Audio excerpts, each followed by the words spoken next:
조금 전에 우리가 사도신경을 신앙으로 고백을 했습니다.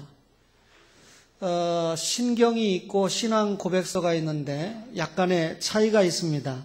신경은 1인칭입니다. 나는 이렇게 시작하죠. 그런데 이 신앙 고백은 3인칭입니다. 또 시기적으로 볼 때 신경은 초대교회 당시에 많이 만들어졌고, 또 신앙 고백은 1517년에 있었던 종교개혁 이후에 많이 만들어졌습니다.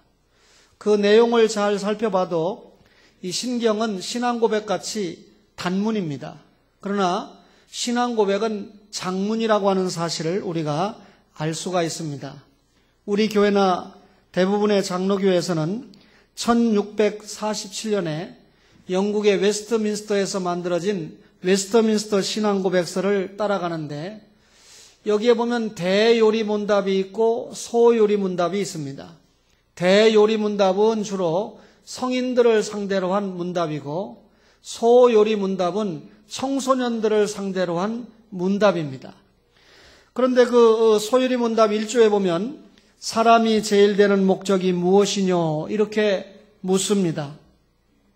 목적이 있는 삶을 가진 사람은 나름대로 자기의 생을 의미와 가치 있게 꾸며갑니다. 인생이 존재의 의미를 알지 못하면 목적 있는 삶을 살 수가 없을 것입니다. 이 세상에 얼마나 똑똑한 사상가들과 석학들이 많습니까? 그런데 이런 분들이 인생의 목적에 대해서 어느 한 분도 정확하게 정의를 내려주지 못합니다. 인생의 목적은 이것이다 라고 딱 부러지게 설명을 해주지 못합니다. 그런데 여러분, 성경은 명확하게 인생의 목적을 설명을 하고 있습니다. 고린도전서 10장 31절에 그런즉 너희가 먹든지 마시든지 무엇을 하든지 다 하나님의 영광을 위하여 하라. 그렇다면 우리의 삶의 목적이 먹든지 마시든지 무엇을 하든지 하나님의 영광을 드러내는 일로 귀결되어야 된다, 그 말입니다. 예수 믿는 신자의 삶이 성공적인 삶을 살려고 하면 하나님의 영광을 드러내는 삶이 되어야 됩니다. 그래서 소요리문답 1조의 사람의 제일 되는 목적은 하나님을 영화롭게 하는 것이고 그를 영원토록 즐거워하는 것이다, 그렇게 설명을 하고 있습니다. 무슨 말입니까? 우리가 우리의 생활 원리 그러면 하나님 중심, 성경 중심, 교회 중심이라고 대답을 합니다. 하나님의 영광을 드러내는 방법이 우리의 생활 원리를 통해서 하나님 중심, 성경 중심, 교회 중심으로 살면 하나님께 영광을 돌릴 수 있다는 겁니다. 우리 교회 중고등부를 중고등부 SFC다 이렇게 얘기하지요. Student for Christ, 예수님을 위한 학생. 이 생활 원리를 SFC가 가장 잘 많이 언급을 합니다. 그렇다고 우리의 생활 원리가 SFC의 독창적이거나 SFC의 전유물이 아니라는 것입니다. 예수 믿는 모든 사람들은 하나님 중심, 성경 중심, 교회 중심으로 살아야 된다는 것을 알고 있습니다. 그런데 이런 의미가 보다 정확하게 우리에게 도착을 한 것은 종교개혁을 통해서 확증이 되었다는 것입니다. 여러분, 종교개혁은 여러 가지 의미를 우리에게 부여하고 있는데 하나님 중심, 무슨 말입니까? 교황 중심 아니다, 인간 중심이 아니다 라고 하는 말이죠. 성경 중심, 성경 외에 다른 것을 믿어도 구원받을 수 있다, 예수 외에 다른 것으로 구원받을 수 있다 아니라는 거죠. 우리의 신앙과 행위의 절대 표준은 성경이다. 그래서 종교개혁의 표준은 성경 중심을 들고 나왔습니다. 교회 중심입니다. 여러분, 개혁자들은 교회 중심의 생활을 통해서 하나님의 나라를 건설한다. 따라서 모든 신학은 교회를 섬기는 학문이 되어야 된다라고 하나님 중심, 성경 중심, 교회 중심을 명확하게 설명을 해 주었습니다. 그러나 여러분, 우리가 이런 원리를 구호로 외친다고 해서 그대로 믿는다고 말할 수 없습니다. 우리가 입술로 단순하게 구호를 외친다고 해서 우리의 생활 원리가 실현됐다 말할 수 없습니다.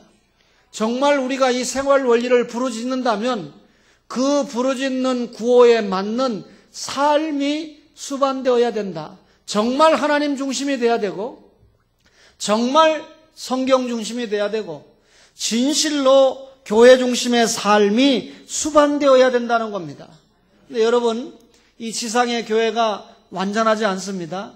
여러분과 저가 죄인이기 때문에 교회가 완전할 수 없어요. 그러나 완전을 향해서 나아가는 훈련을 해야 되죠. 따라서 교회가 계속해서 개혁되어야 되고, 교회가 거듭해서 회복되어야 되는데, 이런 일에 둔감하면 안 된다, 그 말이죠. 여러분, 우리의 생활 원리에도 순서가 있습니다. 한번 해볼까요? 시작. 하나님 중심, 성경 중심, 교회 중심입니다. 그런데 여러분, 천주교는 하나님 중심, 교회 중심, 성경 중심, 이렇게 고백을 합니다. 성경보다 교회가, 성경보다 교황이 앞에 있다, 그 말이죠. 정확하게 순서를 지켜야 됩니다.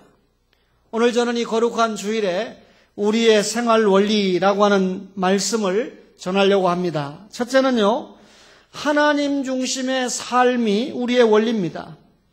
여러분, 10계명 가운데 1계명에 나 외에 다른 신을 위하지 말라 그랬죠? 무슨 말입니까? 오직 하나님 한 분만의 신앙을 가져야 된다, 그 말입니다. 여기 나 외에, 그러니까 여러분, 이 하나님과 함께가 아닌 오직 하나님인데 오해하는 경우가 있습니다. 나 외에, 그러니까 하나님과 나란히, 하나님 곁에. 여러분, 나 외에 다른 신을 위하지 말라라고 하는 말은 하나님과 나란히 우상을 섬겨서는 안 된다. 물론 하나님만 섬겨야 되고, 하나님과 나란히 다른 우상을 곁에 두고 섬겨서는 안 된다, 그 말입니다. 그러니까 다른 신을 섬겨서는 안 된다. 또 다른 신을 하나님 곁에 나란히 두고 섬겨서도 안 된다, 그 말이죠. 이사야 40장 25절에 거룩하신 이가 이르시되 그런즉 너희가 나를 누구에게 비교하여 나를 그와 동등하게 하겠느냐? 나를 그와 동등하게 하겠느냐? 다른 신과 나를 동등하게 여기겠느냐? 그럴 수가 없다, 그 말이죠. 여기 나 외에 다른 신을 위하지 말라라고 하는 말은 형이상학적인 것도 포함됩니다. 예를 들면 하박국 1장 11절에 자기들의 이 물질을, 사람의 힘을, 사람들이 가지고 있는 힘을 자기들의 신으로 삼았다. 여러분, 자기가 가지고 있는 힘을 자기의 신으로 삼았다. 여러분, 이렇게 형이상학적인 것들을 포함해서 사람이 좋아하거나, 여러분, 물질이라든지 혹은 탐욕이라든지 혹은 쾌락이라든지 혹은 먹는 것이라든지 이런 것들을 하나님 곁에 두고 섬기는 것까지 안 된다고 말씀한 겁니다. 그래서 우상은 탐심이다, 그렇게 말하지 않아요? 여러분과 저가 성부와 성자와 성령 하나님으로 만족하는 은혜가 있기를 바랍니다. 그렇다면 하나님 중심의 삶은 하나님을 하나님답게 여겨야 합니다. 여러분, 성경이 말하는 여러분 하나님을 우리의 하나님으로 섬겨야 된다, 그 말이죠. 당신 뭘 믿느냐? 하나님을 믿습니다. 예수님을 믿습니다. 그러면 그 하나님과 예수님이 혹은 성령님이 성경 속에 계시된 그 하나님을 우리가 믿어야 됩니다. 그런데 성경을 모르니까, 성경을 연구하지 않고 강단에서 성경을 가르치지 않으니까 내 멋대로의 하나님을 만들어가지고 상상의 하나님을 믿게 됩니다. 그래서 여러분, 자기 자신을 위해서 철저하게 나를 섬기는 하나님, 하나님께서 여러분과 저를 섬겼다고 하면 여러분과 저를 구원시켜 준 것으로 만족입니다. 그렇다면 구원받은 여러분과 저가 하나님을 섬기는 신앙생활을 해야 되는데 그렇지 못하지요. 그렇지 못하니까 여러분, 하나님 앞에서라고 하는 코람데오가 여러분 무색해지는 겁니다.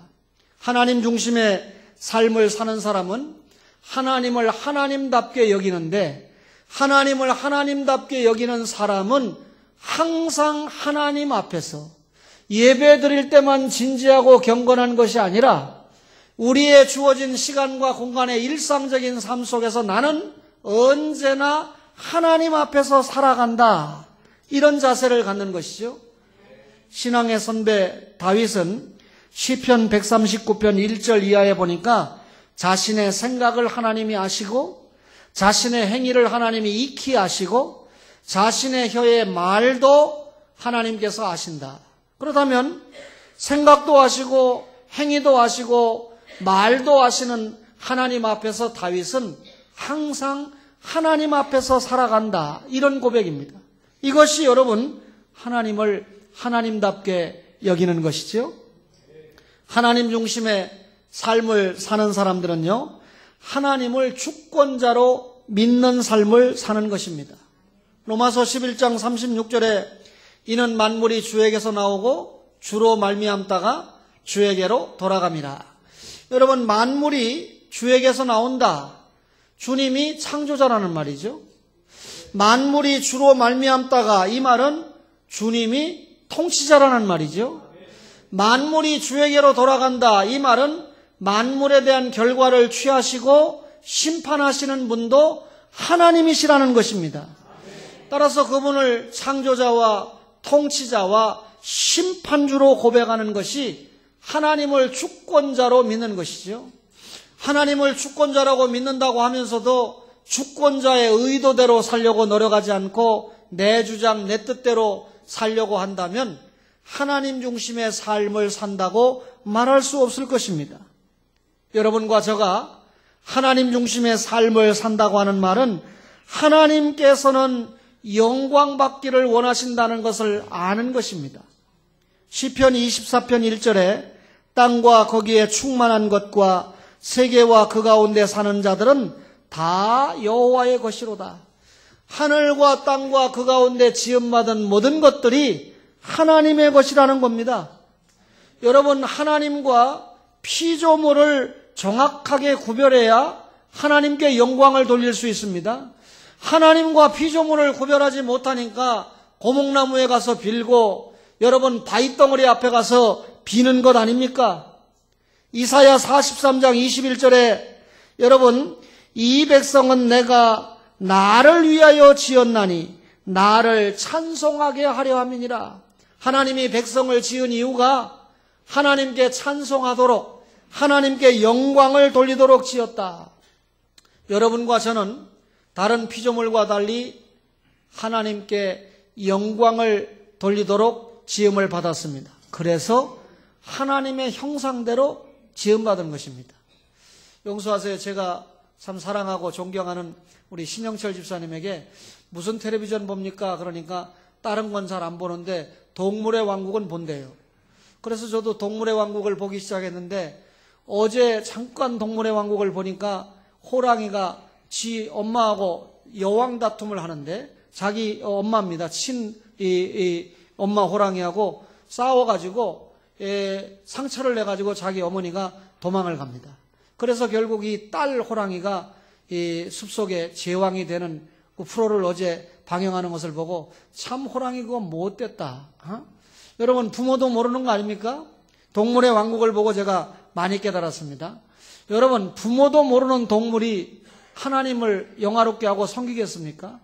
그런데 여러분과 저는 이런 호랑이와 동물과 달리 하나님이 생기를 불어넣어서 하나님의 형상대로 지음받았다. 이 말은 하나님과 교통할 수 있는 피조물이다.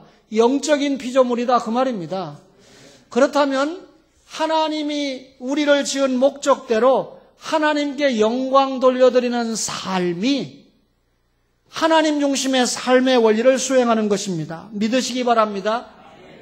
그렇다면 결론적으로 하나님 중심의 삶을 사는 것은 예배적인 삶을 사는 것입니다. 오늘 로마서 12장 1절에 내가 하나님의 모든 자비하심으로 너희를 권하노니 너희 몸을 하나님이 기뻐하시는 거룩한 산 제물로 드리라. 이는 너희가 드릴 뭐니라?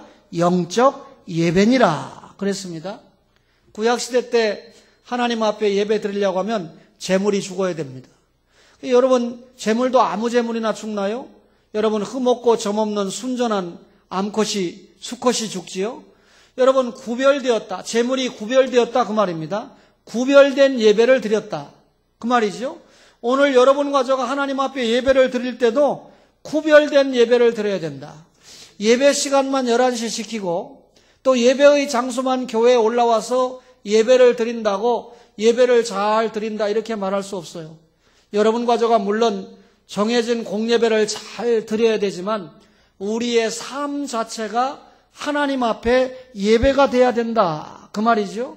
그래서 고린도전서 6장 19절 이하에 보니까 너희는 너희 자신의 것이 아니라 값으로 산 것이 되었으니 그런즉 너희 몸으로 하나님께 영광을 돌리라. 너희 몸을 가지고 하나님께 영광을 돌리라. 여러분, 하나님 중심의 삶을 사시는 우리의 몸을 통해서 삶의 예배를 통해서 하나님 중심의 삶을 사는 초원 가족들이 되기를 바랍니다. 두 번째 삶의 원리가 성경 중심의 삶입니다. 전통적인 교회는 신구약 성경은 하나님의 말씀으로 신앙과 행위에 대하여 정확무오한 유일의 법칙이다 이렇게 믿고 있습니다. 유명한 칼빈은 성경이 가는 곳에 따라서 가고 성경이 서는 곳에 멈추어야 한다. 성경이 가는 곳까지 따라가고 성경이 멈추는 곳에서 멈춰야 된다라고 하는 말로 성경 중심의 삶을 이야기했습니다. 그렇다면 여러분, 성경 중심의 삶이라는 게 무슨 말입니까? 성경은 우리가 하나님의 뜻을 이해하는데 충분하다는 말입니다. 우리가 성경 중심으로 산다. 이 성경이 하나님의 뜻을 이해하는데 충분하다. 제가 아마 필리핀에 1년 동안 안 갔다 왔다면 이 성경도 누구에게 사달라고 했을 거예요. 그래서 여기다가 누구에게 줬다. 내가 기도해 줄 텐데 이제는 제가 앞에 산 성경이 다 떨어지고 낡아서 지난 주간에 이 성경을 한 권 샀습니다. 이 성경을 사서 새로 읽어야 됐다. 이게 성경 중심의 삶입니까? 그건 아닙니다. 그러나 여러분, 이 성경이 하나님의 뜻을 이해하는 데 충분하다. 그러면 여러분, 성경이 하나님의 뜻을 이해하는 데 충분하니까 다른 책은 필요가 없겠구나. 그런 말 아닙니다. 여러분, 성경의 모든 지식, 다시 말하면 언어, 문화, 과학, 예술, 모든 것이 다 담겨 있다. 그 말도 아닙니다. 성경에 하나님의 뜻이 담겨 있다. 이 말은 우리가 신앙생활하는데 필요한 구원의 지침, 그리고 여러분과 저가 구원받은 자로서 살아가는데 필요한 생활의 지침이 이 성경 속에 기록되어 있다. 그 말입니다. 그러니까 우리의 신앙과 행위에 필요한 하나님의 뜻이 기록된 것이 성경 말씀이다. 그 말이죠. 따라서 여러분, 우리가 하나님의 뜻을 알려면 어디로 가야 됩니까? 성경 속으로 가야 됩니다. 우리가 믿는 바에 대해서 가장 최종적인 권위를 가지고 있는 것이 성경입니다. 성경은 두말할 필요 없이 우리의 신앙과 생활에 둘도 없는 유일한 법칙입니다. 그러니 성경이 가라고 하는 곳까지 가고 성경이 멈추라고 하는 곳에서 멈추는 것은 당연합니다. 그런데 문제는 성도들이 신학이 없는 목사를 통해서 여러분 말씀을 배우게 되니까 성경 문자주의에 빠진다는 겁니다. 여러분, 왜 성경이 이 말씀을 기록했는지 앞뒤 전후 문맥 언어 다 빼버리고 국어적으로 성경 딱 나와서 좋은 문장 하나 나오면 은혜 받았다고 하고 그걸 가지고 나누고 이렇게 하면서 마치 자기가 하나님의 뜻을 깨달은 것처럼. 따라서 여러분들이 목사의 설교를 듣고 있습니다. 여기 신학교에 앉아있는 거 아닙니다. 그런데도 불구하고 목사가 가지고 있는 신학의 창으로, 목사의 신앙의 창으로 성경을 해석해서 여러분들에게 전달을 할 때 여러분들은 자동적으로 목사의 신학에 동참을 하고 목사의 신앙을 지금 나누고 있는 것입니다. 따라서 여러분, 성경 문자주의에 빠지면 안 되고 성도들도 신학의 창을 가지고 성경을 보는 훈련이 필요하다는 거죠. 그래서 이 주일 낮에 설교 듣는 것이 중요하지만 여러분 주일 오라든지 혹은 수요일과 같은 이런 신학이 밑받침된 설교를 듣는 것이 여러분의 신앙생활에, 성경 중심의 생활에 대단히 중요하다는 것입니다. 성경 중심의 삶, 무엇이 선행되어야 됩니까? 성경은 하나님의 말씀으로 믿는 것이 선행되어야 됩니다. 신구약 66권은 하나님의 말씀입니다. 여러분, 하나님께서 필요로 하는 사람을 부르셔서 하나님의 감동을 입혀서 기록하게 한 것이 신구약 66권입니다. 그래서 디모데후서 3장 16절에 모든 성경은 하나님의 감동으로 된 것으로 교훈, 책망, 바르게 함, 의로 교육하기에 유익하다. 구원에 이르는 지혜를 줄 뿐만 아니라 우리가 생활하는데도 필요한 말씀으로 감동을 입혔다. 그 말입니다. 성경이 목사의 말이 아니고 하나님의 말씀이다. 하나님은 변함이 없는 분이잖아요. 불변하시는 분이잖아요. 따라서 이 성경 말씀은 불변하는 진리다. 그 말입니다. 변함이 없는 진리니까 여러분과 저가 믿고 그대로 실천하면 하나님께서 약속대로 축복하시는 줄로 믿습니다. 하나님의 말씀으로 믿어야 돼요. 성경을 하나님의 말씀으로 믿게 되니까 하나님의 뜻을 알게 되지요. 오늘 로마서 12장 2절에 너희는 이 세대를 본받지 말고 오직 마음을 새롭게 함으로 변화를 받아 하나님의 선하시고 기뻐하시고 온전하신 뜻이 무엇인지 뭐라고요? 분별하도록 하라 그랬습니다. 여러분, 이 성경 말씀은 하나님께서 요구하시는 뜻이 무엇인가를 우리에게 분별하도록 해준다는 것입니다. 여러분, 이 항해사들이 나침판을 보면서 배가 방향을 정해서 따라가지 않습니까? 여러분과 저가 가야 될 나침판이 뭡니까? 예수 그리스도 표대 아닙니까? 그 표대가 기록된 계시로 나타난 것이 신구약 66권 아닙니까? 따라서 여러분, 성령의 감동으로 기록된 이 말씀을 따라갈 때 하나님의 뜻을 알게 되는 줄 믿습니다. 그래서 다윗은 이렇게 고백합니다. 시편 119편 105절과 시편 19편 8절을 종합해 보니까 하나님의 말씀이 눈을 밝게 하고 하나님의 말씀이 발에 등이 되고 하나님의 말씀이 길에 빛이 된다.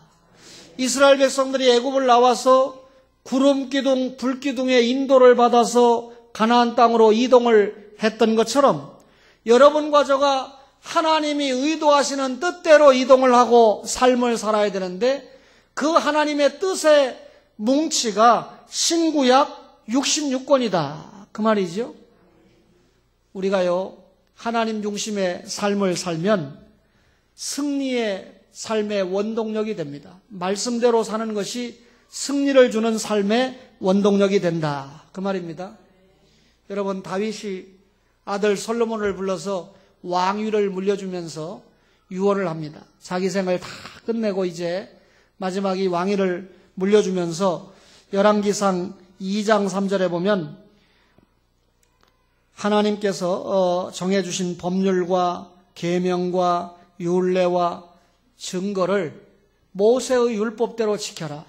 그리하면 내가 무엇을 하든지 어디로 가든지 형통하게 된다. 무슨 말입니까? 솔로몬아, 너가 하나님의 말씀을 그대로 지키면 너가 어디로 가든지 하나님께서 형통하게 하신다. 그런 말씀입니다. 여러분과 저가 하나님의 말씀대로 믿고 지키면 승리하게 된다. 그 말이죠. 이 세상 살아가는데 마귀의 시험이 많습니다. 여러분, 마귀들이 쳐놓는, 사탄이 쳐놓는 그물이 얼마나 많습니까? 그런데 이런 시험과 유혹과 이런 이 사탄의 장난 속에서도 여러분과 저가 헤쳐나가고 이길 수 있는 근거가 뭐라는 말입니까? 하나님의 말씀이라는 거죠. 우리가 믿고 있는 예수님도 세 가지 시험을 당하지 않았습니까?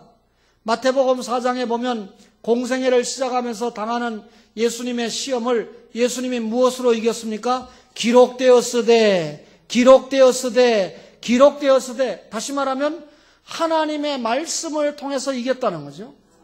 여러분과 제가 어떤 시험을 당할 때 오늘 주의를 지키는 문제를 가지고 시험을 당할 때 이거 주의를 지켜야 되느냐 말아야 되느냐 성경을 보고 찾습니까? 아닙니다. 평상시에 하나님의 말씀이 우리의 심장에 우리의 뇌리에 녹아 있는 겁니다.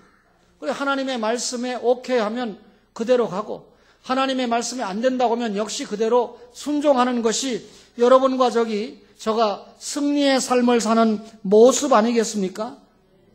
사도 바울이 에베소 교회를 떠나면서 장로님들에게 이렇게 부탁합니다. 성도들을 주와 그 은혜의 말씀에 부탁하노니 그 말씀이 너희를 든든히 세운다. 여러분, 주님께 부탁을 하고 주님의 이 기록된 가시의 말씀인 말씀에 부탁을 한다. 여러분과 저가 성경 중심의 삶으로 든든히 서는 그런 은혜가 있기를 바랍니다. 마지막으로 우리의 생활 원리는 교회 중심의 삶이죠. 오늘 이 본문 4절 5절이나 다른 성경을 참고해 보면 교회의 머리가 예수님이고 교회는 그의 몸이고 성도는 그의 지체가 된다 그랬습니다.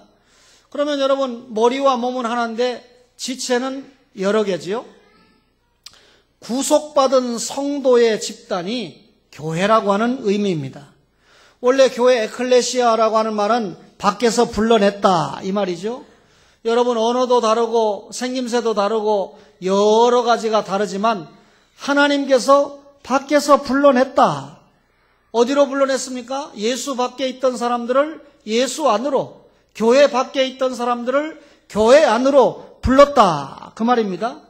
그래서 그리스도를 머리로 신령한 연합, 미국 사람이 됐든지 여러분 독일 사람이 됐든지 필리핀 사람이 됐든지 그리스도를 머리로 해서 하나의 연합을 이룬 것이 교회다. 그래서 오늘 4절에 뭐라고 그랬습니까? 우리가 한 몸에 많은 지체를 가졌으나 모든 지체가 같은 기능을 가진 것이 아니니 이와 같이 우리 많은 사람이 그리스도 안에서 한 몸이 되어 서로 지체가 되었다.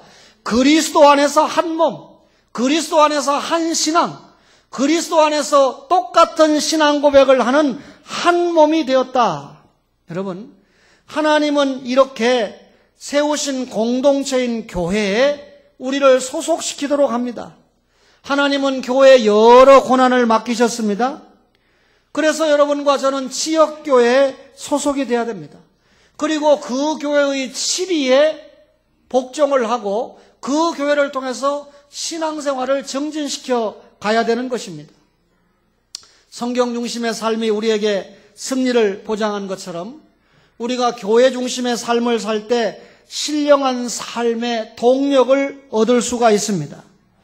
여러분, 이상적인 교회는 하나님 앞에 예배하는 공동체 아니겠어요? 그래서 오늘 너희 몸을 거룩한 산제물, 하나님이 기뻐하시는 거룩한 산제물로 드리라. 이것이 너희가 드릴 영적 예배다. 하나님을 기쁘시게 하는 예배, 영과 진리로 드리는 예배. 여러분, 영이 뭡니까? 성령입니다. 진리가 뭡니까? 말씀입니다. 말씀으로 예배를 드릴 때 성령이 역사하고 성령 충만하여 예배를 드릴 때 말씀이 기억나고 깨달아지는 것입니다. 여러분, 하나님께서 이렇게 예배하는 그런 현장에 신령한 은사를 공급해 주신다는 겁니다. 여러분과 저가 찬송할 때, 말씀을 들을 때, 예배할 때, 기도할 때 감사가 터지고 여러분 하나님과 가까워지는 교제를 깨달을 수 있지 않아요? 성령의 충만함을 이때 받는 거 아닙니까?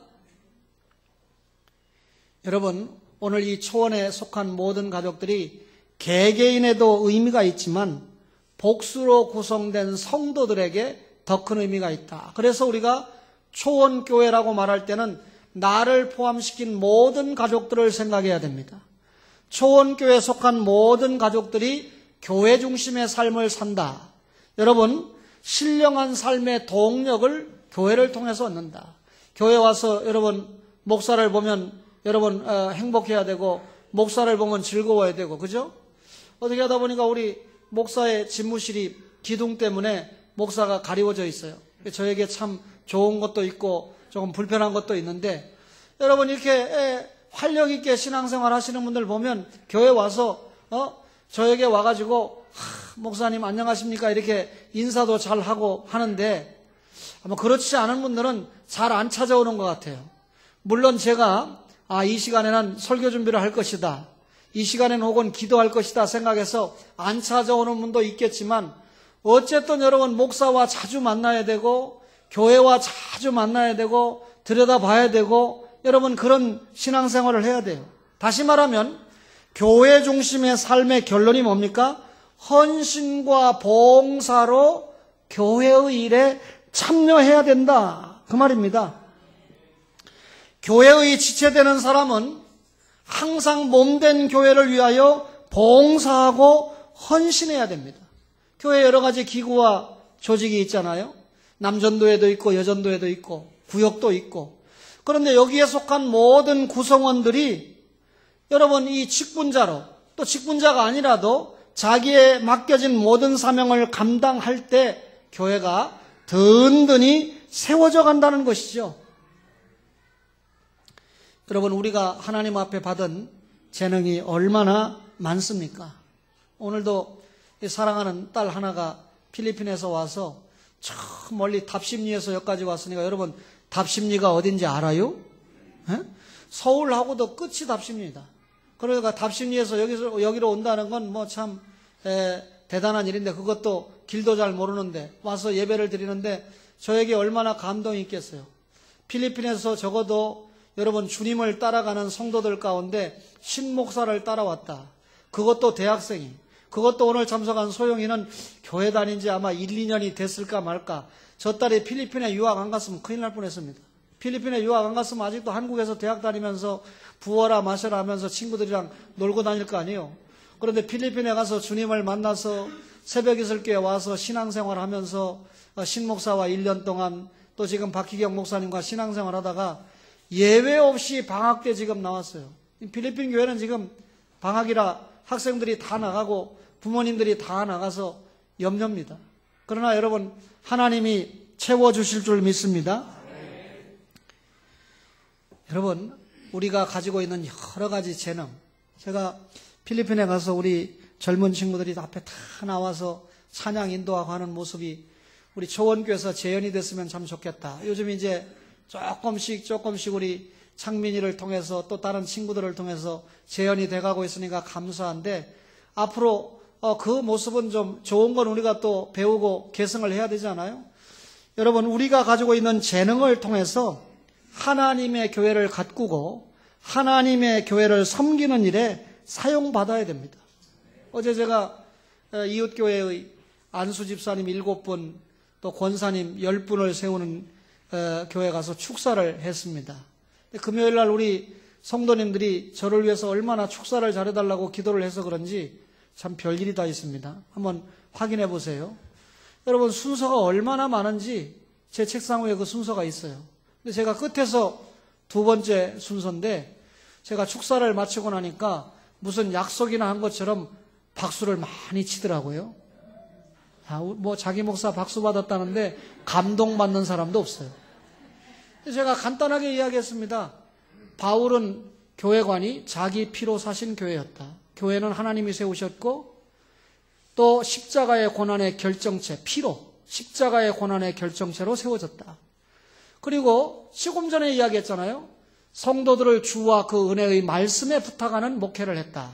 바울의 교회관과 바울의 목회관을 그렇게 간단하게 설명을 하면서 이런 목회관과 이런 교회관을 가지고 목회하셨다고 믿는 목사님이 위임을 받은 거 축하하고 또 그런 목사님과 함께 신앙생활을 하면서 오늘 임직을 받는 모든 집사님과 권사님들이 그런 교회관과 그런 목회관으로 주님의 교회가 이루어져 갈 수 있도록 동역을 해서 하나님의 충만한 사명을 감당하라고 그렇게 인사하고 축사하고 끝났어요. 그렇게 앞으로 교회가 부흥할 거 그렇게 믿는다 하고 끝냈습니다.